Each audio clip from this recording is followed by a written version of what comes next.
Okay, hello students. तो पिछले lecture पे हमने अपना एप्लीकेशन ऑफ डेरिवेटिव्स का फर्स्ट सब पार्ट कंप्लीट कर लिया था। ठीक है, डेरिवेटिव एज अ रेट मेजरर। आप लोगों ने आई होप एनसीईआरटी पूरा कंप्लीट कर लिया होगा। फिर आगे आज नेक्स्ट सब पार्ट पढ़ते हैं, उसका नाम है मोनोटोनिसिटी। ठीक है, इस मोनोटोनिसिटी को हम इंक्रीजिंग एंड डिक्रीजिंग फंक्शंस भी बोलते हैं। Increasing and decreasing functions. ठीक, बहुत ही इंपॉर्टेंट सब पार्ट है। बहुत ही इंपॉर्टेंट इसलिए है क्योंकि इसके बेसिस पे आपको मैक्सिमा मिनिमा पढ़ने को मिलेगा आगे। तो एग्ज़ाम में जो क्वेश्चन आएगा वो इस चैप्टर का भी आएगा, मोनोटोनिसिटी का भी आएगा और मैक्सिमा मिनिमा का भी अलग से आएगा। ठीक है, तो इसको अच्छे से, बहुत अच्छे से ध्यान देना, इम्पॉर्टेंट है ये चैप्टर। चलो, तो हमारे पास फंक्शन तीन टाइप का होता है। फंक्शन तीन टाइप का होगा। इंक्रीजिंग है ना, फंक्शन हमारे पास तीन टाइप का है। इंक्रीजिंग, अपवर्ड एरो का मतलब इंक्रीजिंग। ठीक, फिर डिक्रीजिंग, डाउनवर्ड एरो लिखा मैंने शॉर्ट फॉर्म में, इसका क्या मतलब हो गया, इसका मतलब हो गया डिक्रीजिंग। और तीसरा हुआ नाइदर इंक्रीजिंग नॉर डिक्रीजिंग। ठीक, इन्हीं तीन तरीके का फंक्शन हो सकता है, increasing, decreasing, neither increasing nor decreasing. ठीक है, अब बारी बारी से सबको डिस्कस करेंगे। तो पहली बात की मोनोटोनिसिटी का क्या अर्थ है, मोनोटोनिसिटी का क्या मतलब हुआ। तो मोनोटोनस मतलब होता है, मोनोटोनस का मतलब होता है behaviour of a single type या फिर behaviour of a single kind. एक ही जैसा बिहेवियर होना। जैसे फॉर एग्जांपल किसी लड़के का रूटीन है, वो सुबह सुबह उठा, फ्रेश वगैरह हुआ, ब्रश किया, नाश्ता किया, स्कूल गया, फिर स्कूल आके जो भी है XYZ, वही रूटीन अगर उसका डेली कंटिन्यू होगा तो हम बोलेंगे उस लड़के का मोनोटोनस रूटीन है। ठीक है, तो behaviour of a single kind, एक ही टाइप के बिहेवियर को हम मोनोटोनस बोलते हैं। तो फंक्शन के साथ मोनोटोनिक वर्ड कब यूज़ करेंगे, फंक्शन के साथ मोनोटोनिक वर्ड यूज़ होगा अगर फंक्शन एक ही जैसा बिहेवियर शो करेगा, यानी कि अगर वो हमेशा इंक्रीज करता है या फिर हमेशा डिक्रीज करता है, तो दोनों ही केस में हम मोनोटोनिक वर्ड का यूज़ कर सकते हैं। ठीक है, मोनोटोनिक का मतलब ये नहीं होता है कि इंक्रीज करेगा या डिक्रीज करेगा, कुछ भी हो सकता है, आइदर इंक्रीज और डिक्रीज। बट हाँ, अगर वो इंक्रीज करेगा तो वो हमेशा इंक्रीज ही करना चाहिए, और अगर वो डिक्रीज करेगा तो वो हमेशा डिक्रीज ही करना चाहिए। ये ठीक। अच्छा, तो उसको मोनोटोनस या फिर मोनोटोनिक फंक्शन बोलते हैं। अब आ जाओ बारी बारी से हम डिस्कस करते हैं इंक्रीजिंग। पहला हमारा जो टाइटल है इंक्रीजिंग फंक्शन। ठीक है, तो इंक्रीजिंग भी अपने पास दो तरीके का होता है। एक का हमने नाम दिया स्ट्रिक्टली इंक्रीजिंग। ठीक है, इसको मोनोटोनिकली इंक्रीजिंग भी बोलते हैं। और दूसरे का हमने नाम दिया, सीधा सीधा इंक्रीजिंग। इसी को नॉन डिक्रीजिंग भी बोलते हैं। ठीक है, दोनों में क्या फ़र्क है, दोनों में बहुत फ़र्क है। देखो, हम एक ग्राफ बनाते हैं, ऐसा हमने एक ग्राफ बनाया। तो इस ग्राफ से हमें क्या समझ में आता है कि जैसे जैसे हम x का वैल्यू बढ़ाते जाएंगे वैसे वैसे फंक्शन का ग्राफ ऊपर की तरफ जा रहा है। मतलब इसको स्ट्रिक्टली इंक्रीजिंग बोलेंगे। स्ट्रिक्टली इंक्रीजिंग को अगर मैं हिंदी में बोलूँ तो जैसे जैसे आप इनपुट का वैल्यू बढ़ाओगे वैसे वैसे आउटपुट का वैल्यू बढ़ेगा। ग्राफ देखो, धीरे धीरे ग्राफ का ऊंचाई बढ़ता जा रहा है। ठीक है। मैथमेटिकल टर्म्स में इसको कैसे डिफाइन करते हैं, मान लो यहाँ पे एक पॉइंट तुमने लिया x1, एक पॉइंट तुमने लिया x2, तो अगर आपका x1 का वैल्यू x2 से छोटा है तो फंक्शन का वैल्यू, देखो x1 तुमने इनपुट दिया तो फंक्शन का वैल्यू x1 पे क्या होगा, f ऑफ x1, ये f ऑफ x2 से छोटा होगा। ठीक है, ये अगर होल्ड करता है for all x1 x2 belongs to domain of function. Function का जो भी डोमेन है उसमें अगर छोटा इनपुट पे छोटा आउटपुट आता है, बड़े इनपुट पे बड़ा आउटपुट आता है, तो फंक्शन स्ट्रिक्टली इंक्रीजिंग होगा। ठीक है, फिर इंक्रीज, ये सारी बातें हम कॉन्टिन्यूअस फंक्शन के लिए कर रहे हैं, इसको ध्यान देना। ये बातें हम किसके लिए कर रहे हैं, कॉन्टिन्यूअस फंक्शन में। डिसकॉन्टिन्यूअस में हो सकता है ऐसा ना भी हो। अब इंक्रीजिंग का क्या मतलब है, सीधा सिंपली इंक्रीजिंग का मतलब वो भी समझ लो। तो एक ग्राफ हमने बनाया, ठीक है, तुम देख सकते हो यहां से लेकर के यहां तक इतने रीजन में फंक्शन का वैल्यू कांस्टेंट है, फिर यहां से लेकर के यहां तक इतने रीजन में फंक्शन का वैल्यू कांस्टेंट है। अरे ये तो खत्म हो, एक सेकेंड वेट करो।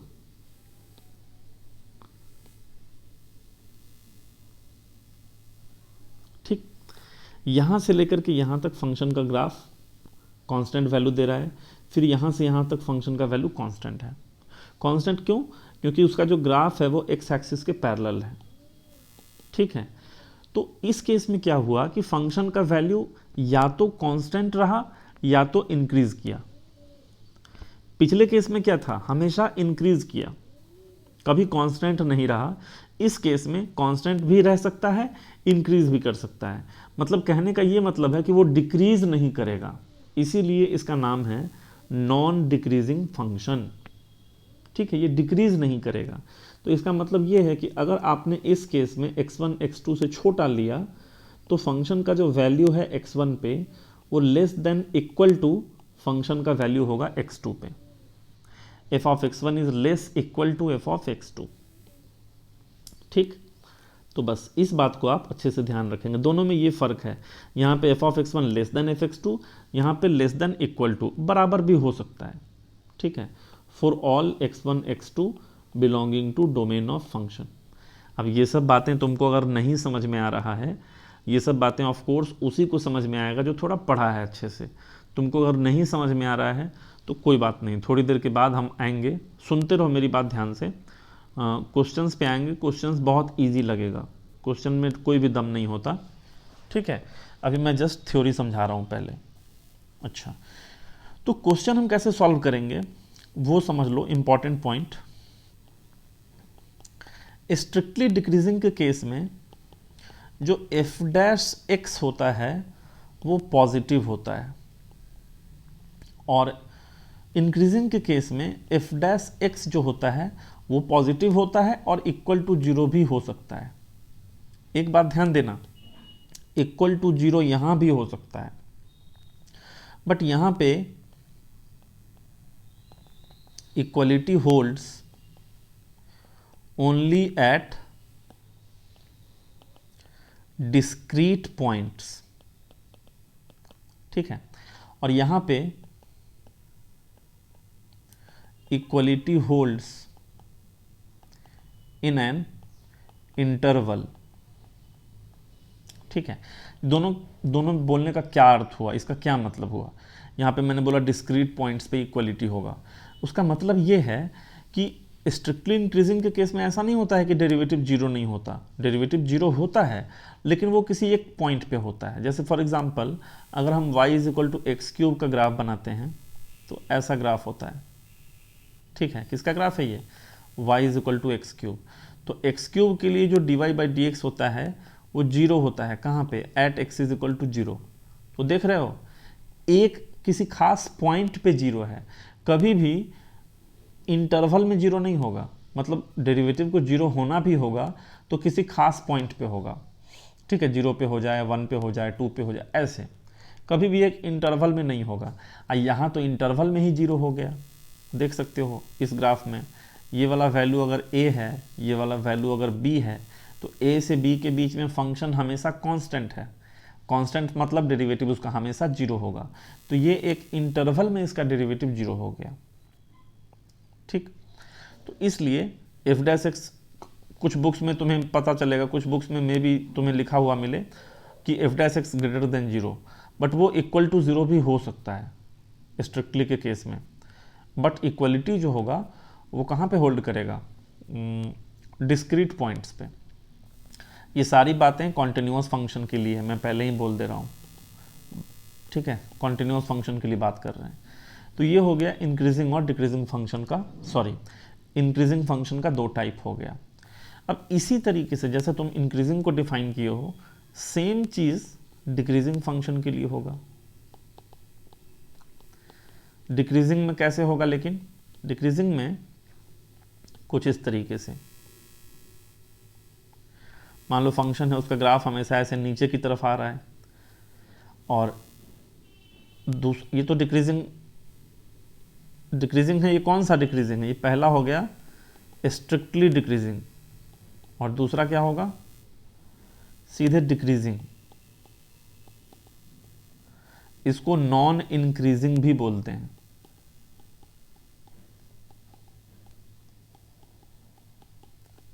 ठीक, तो नॉन इंक्रीजिंग नाम से ही स्पष्ट है, इंक्रीज नहीं करेगा, मतलब या तो डिक्रीज करेगा या तो कांस्टेंट रहेगा। इस टाइप से ग्राफ आएगा इसका। तो अगेन स्ट्रिक्टली डिक्रीजिंग का क्या पहचान है? अगर तुमने x1 को x2 से छोटा लिया, कॉन्टिन्यूअस फंक्शन की बात हो रही है, ठीक है, x1 को तुमने x2 से छोटा लिया, तो f ऑफ x1 इस बार f ऑफ x2 से बड़ा आएगा। देख लो, x1 पे ग्राफ का ऊंचाई ज़्यादा है और x2 पे ग्राफ का ऊंचाई थोड़ा कम हो गया। तो डिक्रीजिंग में, स्ट्रिक्टली डिक्रीजिंग में ऐसा होगा। यहाँ पे क्या होगा? यहाँ पे अगर आपने x1 लिया, यहाँ पे अगर आपने x2 लिया, तो x1 लेस देन x2 होने से f of x1 greater equal to f of x2 होगा। यहाँ पे इक्वल भी हो सकता है, क्यों? क्योंकि जो कांस्टेंट वाला पोर्शन है, इन दोनों रेड वाले लाइंस के बीच में अगर तुमने x1 x2 लिया तो वैल्यू बराबर आएगा। तो ये हो गया। अच्छा, इस केस में डेरिवेटिव जो होता है डिक्रीजिंग स्ट्रिक्टली डिक्रीजिंग के केस में, यहाँ पे भी less equal to 0। Again equality at discrete points, और यहाँ पे f dash x less equal to 0 होता है, लेकिन इक्वलिटी जो होता है इन एन इंटरवल। उसका रीजन क्या है हम एक्सप्लेन कर चुके हैं पहले। ठीक, तो कुल मिलाकर के किसी फंक्शन को तुम्हें क्वेश्चन कैसा पूछेगा? बोलेगा स्ट्रिक्टली इंक्रीजिंग बताओ। तो स्ट्रिक्टली इंक्रीजिंग के लिए डेरिवेटिव को पॉजिटिव कर देना, इक्वल टू 0 मत लेना। बोर्ड एग्जाम में हम पॉजिटिव करके चलेंगे। बोर्ड एग्जाम के लिए हम क्या सिखा रहे हैं, ध्यान से सीखो। स्ट्रिक्टली इंक्रीजिंग बोलेगा तो डेरिवेटिव को पॉजिटिव कर देंगे। क्यों? क्योंकि इसका जो इक्वल टू 0 होगा वो किसी खास पॉइंट्स पे होगा, तो उसको नेग्लेक्ट करके चलेंगे। और जब बोलेगा कि फंक्शन इंक्रीजिंग कहाँ पे है, तो उसके लिए डेरिवेटिव को ग्रेटर इक्वल टू 0 कर देंगे। ठीक है, बोर्ड के लिए बता रहे हैं, बोर्ड के लिए स्पेशली। चलो, तो डेरिवेटिव जहाँ पॉजिटिव होगा फंक्शन इंक्रीजिंग होगा, डेरिवेटिव जहाँ निगेटिव होगा फंक्शन डिक्रीजिंग होगा। अब तीसरा जो टाइप है नाइदर इंक्रीजिंग नॉट डिक्रीजिंग, वो भी समझ लो क्या होता है। नाइदर इंक्रीजिंग नॉर डिक्रीजिंग, इसका क्या मतलब हुआ? तो इसका मतलब ये हुआ कि हम एक ग्राफ तुमको बनाते हैं, देखो यहाँ, ठीक है, हमने एक ऐसा ग्राफ बनाया, मान लो ये A है, ये B है, ये C है और ये D है। तुमको एक चीज़ दिखा, कुछ जगहों पे ये ग्राफ इंक्रीज कर रहा है, फिर कुछ जगहों पे डिक्रीज कर रहा है, फिर इंक्रीज कर रहा है। तो ओवरऑल अगर हम बात किए A से लेकर के D तक, तो हम बोलेंगे A से लेकर के D तक में ये ग्राफ ना तो इंक्रीज किया ना ही डिक्रीज किया। हमने अगर पूछा इन इंटरवल A से B में, है ना, तो A से B में क्या बोलेंगे? F x is strictly increasing. देख लो, ए से बी में ग्राफ इसका जो है ऐसे ऊपर की तरफ जा रहा है ना, ऐसे कर दो ग्राफ को।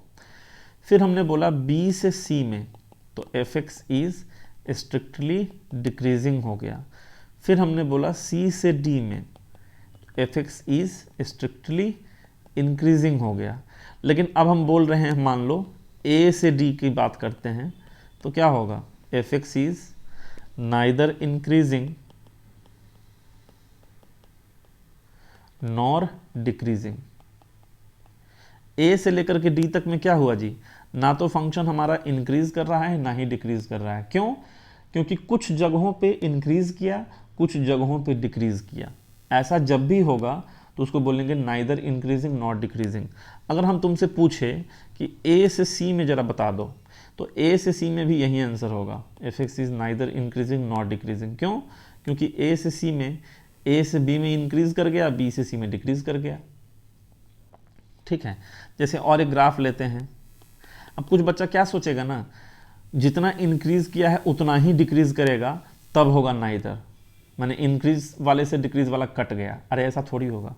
मान लो इंक्रीज बहुत ज़्यादा किया, ज़्यादा और कम का कोई मतलब नहीं। जैसे इंक्रीज मान लो इतना ज़्यादा किया और डिक्रीज थोड़ा ही सा करके रह गया, यहीं पे करके इतना ही करके रह गया। मान लो ये x is equal to a है, ये x is equal to b है, इसको भी क्या बोलोगे, इसको भी बोलोगे नाइदर इंक्रीजिंग नॉट डिक्रीजिंग। समझ रहे हो? कहने का ये मतलब है। अब मैथमेटिकली कैसे पहचानेंगे कि कौन सा function neither increasing not decreasing है, तो उसका तरीका सीख लो।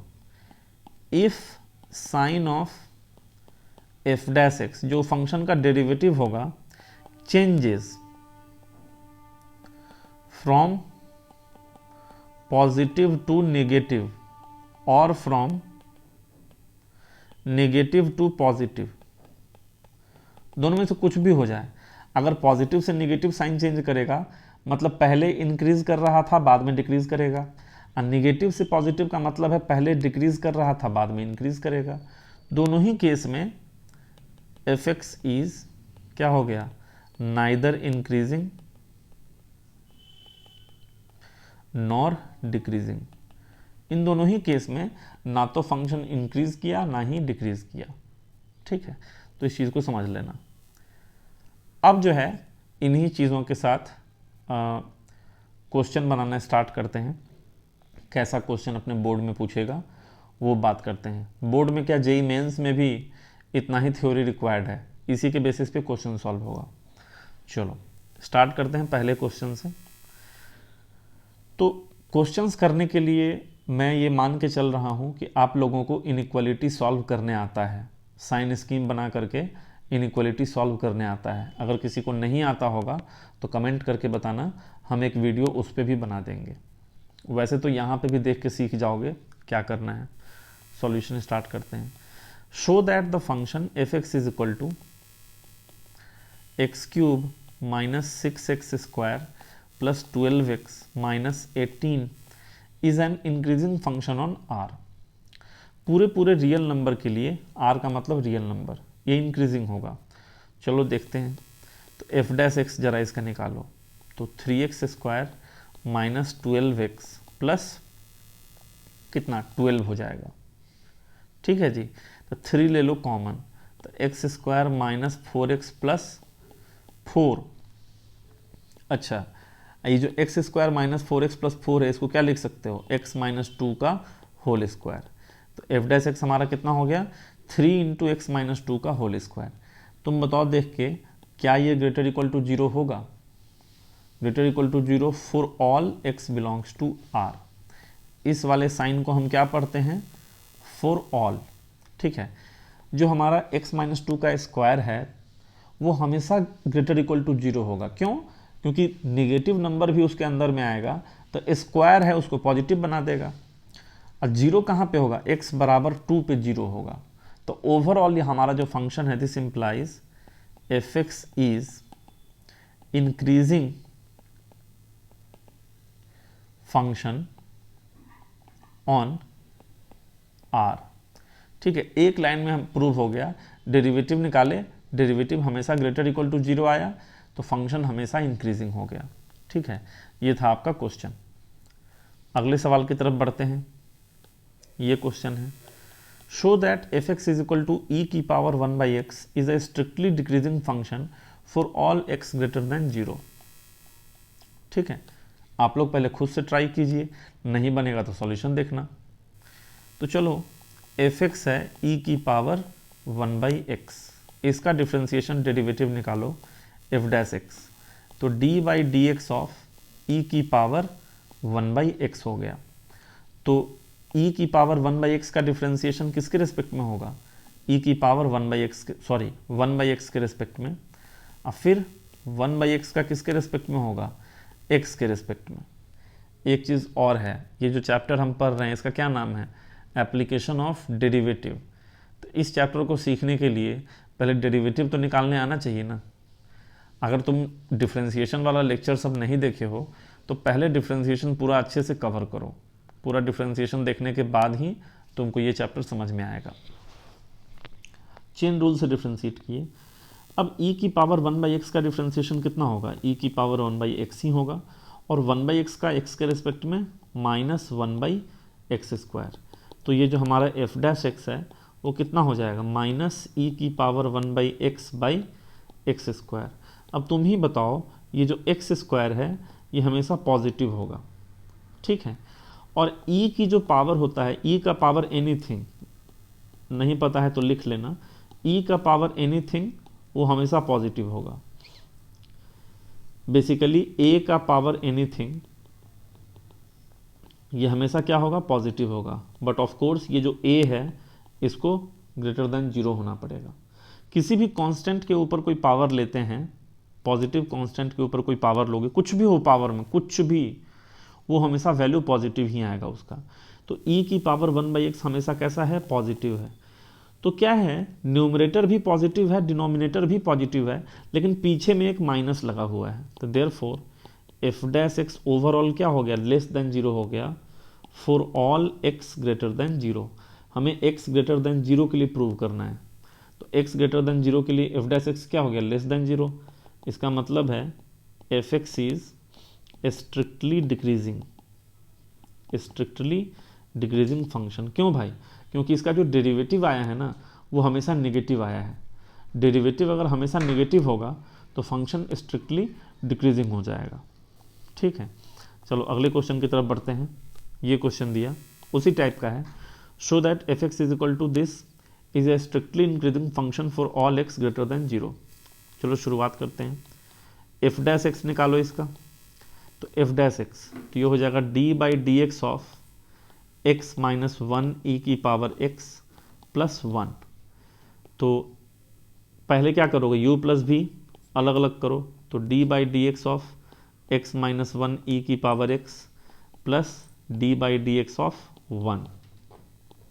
अब इसको कैसे डिफ्रेंशिएट करोगे? u इंटू वी पे, तो x माइनस 1 को किए बाहर, ये हो गया d by D x of e की पावर x प्लस e की पावर x को किया बाहर, ये हो गया d by D x of x minus 1। अब प्लस 1 का डिफ्रेंसिएशन 0 हो गया, ये आपका एफ डैश एक्स। तो ये हो गया x माइनस 1 और e पावर x का डिफ्रेंसिएशन उतना ही रहेगा, प्लस e पावर x और x माइनस 1 का डिफ्रेंसिएशन 1 हो गया। दोनों में से e पावर x कॉमन आ गया, कितना आएगा? x माइनस 1 प्लस 1, तो 1 और 1 कटा, माइनस 1 और 1, तो ये बचा e की पावर x इंटू एक्स। तो ओवरऑल आपका जो डेरिवेटिव है एफ डैश एक्स वो कितना आया है? x इंटू ई की पावर x। अब ध्यान दो, हमें किसके लिए प्रूव करने के लिए बोला है? जो इंटरवल दिया है वो बहुत इंपॉर्टेंट है। क्या दिया है? x is greater than 0। तो हमको ये प्रूव करना है कि x ग्रेटर देन 0 के लिए इंक्रीजिंग है। तो बताओ नाउ, अगर x तुम्हारा पॉजिटिव है तो एफ डैश एक्स बराबर x इंटू ई की पावर x, ये भी पॉजिटिव होगा। क्यों? क्योंकि x तुम्हारा पॉजिटिव है और अभी अभी पढ़ाए हैं e की पावर x हमेशा पॉजिटिव होता है। तो एफ डैश एक्स क्या हो गया? Always positive. तो इसका मतलब है F x is strictly increasing function. जो अपना एफ एक्स है वो स्ट्रिक्टली इंक्रीजिंग फंक्शन हो गया फॉर x ग्रेटर देन 0, ठीक है। तो हमें ग्रेटर देन 0 के लिए ही तो प्रूव करना था। अगला क्वेश्चन ले लेते हैं। ये क्वेश्चन है, show that function f x is equal to x minus sine x is increasing for all x belongs to R. पूरे रियल नंबर के लिए ये इंक्रीजिंग फंक्शन है, ये प्रूव करना है। चलो स्टार्ट करते हैं। डेरिवेटिव निकालो एफ डैश एक्स, एक्स का 1 साइन एक्स का कॉस एक्स, तो ये हो गया 1 minus cos x.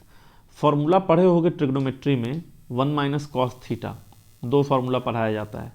1 minus cos theta होता है 2 साइन स्क्वायर थीटा बाई 2, और एक होता है 1 प्लस कॉस थीटा, ये कितना होता है 2 कॉस स्क्वायर थीटा बाई 2।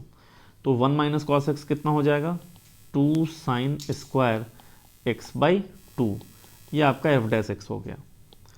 अब हमको बताओ ये क्या है, साइन एक्स बाई 2 का होल स्क्वायर। अब ये होल स्क्वायर है तो ये क्या है, ग्रेटर इक्वल टू 0 है, हमेशा ग्रेटर इक्वल टू 0 है। एफ डैश एक्स क्या है जी, हमेशा ग्रेटर इक्वल टू 0 है। तो इसका क्या मतलब हुआ, f x is increasing function for all x belonging to R. पूरे रियल नंबर के लिए ये जो एफ डैश एक्स है ये हमेशा ग्रेटर इक्वल टू 0 रहेगा, तो इंक्रीजिंग हो जाएगा। ठीक है, उसी टाइप का और एक क्वेश्चन लेते हैं। Show that F x is equal to cos square x is strictly decreasing on 0 से पाई बाई 2। ऐसे उल्टा लिखा हुआ है ना इंटरवल, उल्टा इंटरवल का मतलब होता है ओपन इंटरवल, है ना। तो ओपन इंटरवल 0 से पाई बाई 2 में स्ट्रिक्टली डिक्रीजिंग है कॉस स्क्वायर एक्स, ये दिखाना है। चलो स्टार्ट करते हैं। डेरिवेटिव निकालो, कुछ नहीं करना है, बस डेरिवेटिव निकाल के उसका साइन चेक करना है। तो f dash x is equal to कितना होगा d by D x of cos square x. अब तुम ही बताओ कॉस स्क्वायर एक्स का डिफ्रेंसिएशन किसके रिस्पेक्ट में होगा, कॉस एक्स के रिस्पेक्ट में, और कॉस एक्स का डिफ्रेंसिएशन किसके रिस्पेक्ट में होगा, एक्स के रिस्पेक्ट में। तो कॉस स्क्वायर एक्स का क्या होगा कॉस के रिस्पेक्ट में 2 कॉस एक्स, और कॉस एक्स का माइनस साइन एक्स, तो ये हो गया -2 sine x into cos x, ये आपका एफ डैश एक्स। अब एक बात बताओ, एक्स यहाँ पे बिलोंग करता है 0 से पाई बाई 2। 0 से पाई बाई 2 का मतलब समझते हो, फर्स्ट क्वाड्रेंट। तो फर्स्ट क्वाड्रेंट में कॉस एक्स भी पॉजिटिव होगा, साइन एक्स भी पॉजिटिव होगा। तुमने पढ़ा होगा ट्रिग्नोमेट्री 11th क्लास में कि फर्स्ट क्वाड्रेंट में सारा पॉजिटिव होता है। तो फर्स्ट क्वाड्रेंट में ये जो साइन एक्स है ये हो गया पॉजिटिव, ये जो कॉस एक्स है ये हो गया पॉजिटिव, और पॉजिटिव इंटू पॉजिटिव पॉजिटिव होगा, पीछे लगा हुआ है माइनस, तो ओवरऑल क्या हुआ माइनस इंटू प्लस, यानी माइनस ही होगा, निगेटिव। तो therefore F dash x is negative. अच्छा, एफ डैश एक्स निगेटिव का मतलब समझते हो, स्ट्रिक्टली डिक्रीजिंग हो जाएगा। तो लिखेंगे F x is strictly decreasing in open interval 0 से पाई बाई 2। जिस इंटरवल में पूछा है प्रूव हो गया कि स्ट्रिक्टली डिक्रीजिंग होगा। सही है, तो बस आज की वीडियो में इतना ही पढ़ेंगे। इसके नेक्स्ट वीडियो में हम लोग और भी बहुत सारे क्वेश्चंस ट्राई करेंगे। अगले वीडियो में मिलते हैं, ठीक है। पूरा वीडियो अच्छे से देखो और अच्छे से पढ़ाई करो।